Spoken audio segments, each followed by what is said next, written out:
Ata që janë atje nalë, politika, pra elita institucionale, barësit institucionale, ata nuk e kanë idenë se me cila është arsyeja, cilat janë argument që duhet mu kompromitu komunat, mu diskreditu komunat, mu dëmtu komunat. Kontrata kolektive nuk jam palë, nuk e kam nënshkru kontratën kolektive.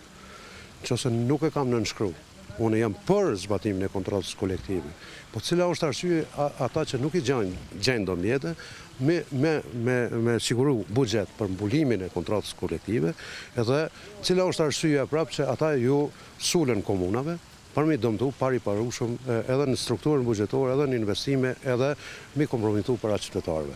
Po na jemi të zotë, unë jam i zotë, vetë jam i zotë, edhe i gra i punës, na punojmë, nuk ndalemi, po sot 80.000 euro, ndërsa si vjetë, dere me tani, do më thanë, 1.300.000 euro pak të sotit, na i kanë marrë vetëm si vjetë.